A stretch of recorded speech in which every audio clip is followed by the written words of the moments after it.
Sobrang worth it naman ang puyat at pagod. Napakaganda naman kasi ng Sea of Clouds. I feel like riding on it as I savor its beauty.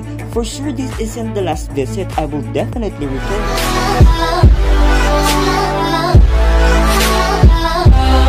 Mabuhay! Maupay nga adlaw! Hello po! Kumusta? I hope you're perfectly fine. Eto nga, we're revisiting the Eastern Clouds here at Barangay Villa Solidaridad, Baybay City. From Baybay Terminal, sumakay ako ng van going to Tacloban. Sabihan lang si Manong driver na papunta ka ng Sea of Clouds. 60 pesos po ang pamasahe. From the waiting shed with the Eastern Cloud signage, lakad ka pakyat. You'll arrive at the registration area kung saan maraming habal-habal ang naghihintay. 10 pesos po ang registration fee, 40 pesos naman po ang pamasahe. Dito nga ulit tayo sa Incredible Cafe. Ito kasi ang pinakasikat sa dalawa pang cafe sa area. Hi everyone! Almost 6 AM na ako nakarating dito. Maliwanag na, marami na ring turista. From this point pa nga lang, tanaw na tanaw mo na ang Sea of Clouds. I'm lucky pa nga kung tutuusin.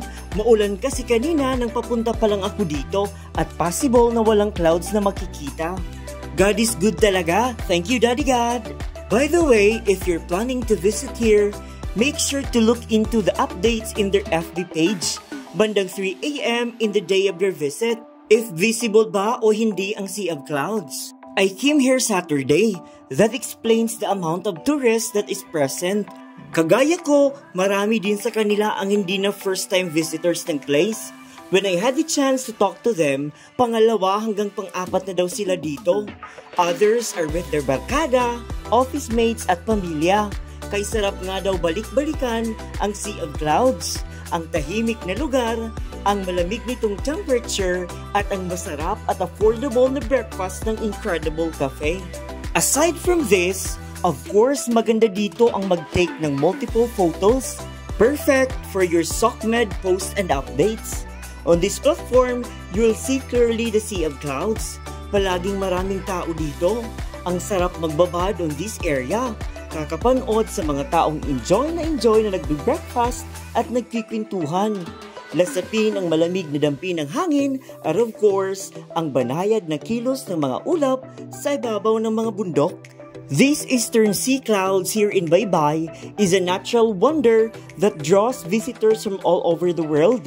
Ang nakakamanghang phenomenon na ito ay nangyayari kapag ang mainit na hangin mula sa dagat ay sumasalubong sa malamig na hangin ng mga bundok, creating a sea of clouds. Tingnan niyo kung papaano namumuo ang clouds. Napakaganda, diba? The best dito ang pumunta bago mag-sunrise. Yun bang as the light changes, the clouds take on different hues and colors, creating a magical experience. Nangyari ang ganitong senaryo nung aking first visit dito. I'll provide you the link on the description for you to see what I'm talking about. After an hour of savoring the beauty of the place, I decided to go home na nga. I passed through this bamboo trail. Ang ganda, nakaka-aesthetic vibe naman. If you wish pala to witness the same phenomenon as I did, you should leave as early as 4 or 5 AM. Kapag kasi past AM ka na nagpunta dito, possible na wala ng clouds. Don't worry kung mapupuyat ka. Sigurado namang worth it ito.